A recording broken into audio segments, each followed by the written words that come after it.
सा बात करनी है ना। नहीं यार, नहीं आपकी मैंने कोई बात, थोड़ी सी बात, मेहरबानी है। आपकी मेहरबानी है। आप मुझे बताएं, मैं आपका मसला पूछने आई हूँ, आपका मसाइल पूछने आई हूँ। आपका तुम डर क्यों रही थी? मैं तो तुमसे रिक्वेस्ट कर रही थी मौतबाना तौर पर, क्यों मीडिया वाले क्या सही नहीं रवैया देते आप? मारते ने, बदतमीजी करते ने, कपड़े पार देंगे ने, फिर किसने किया ऐसा? कई करते ने। क्या कहते हैं वो?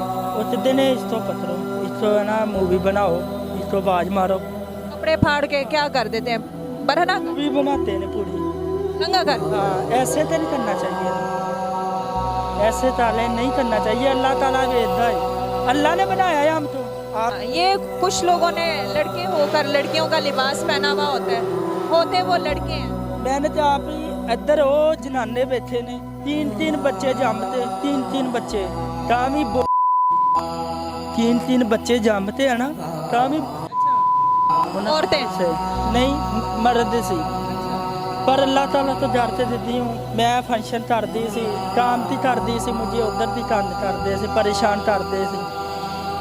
बस इस्लामाबाद तक मैं फिरते आती हूँ, पर इस्लामाबाद कैसे जाती है? कोई लेके जाता है बुक करके? नहीं, मैं आप खुद जाती हूँ। क्या करना है? फंक्शन करने जाती। फंक्शन करने।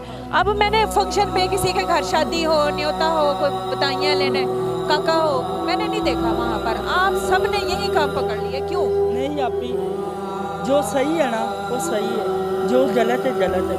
इतने तो वो हिसाब है, सच नहीं चलता, झूठ चलता।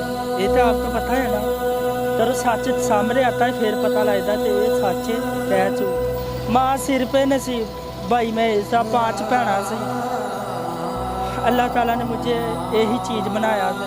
फिर 5 बहनों में एक आप हैं? हाँ 5, शुरू से? हाँ शुरू।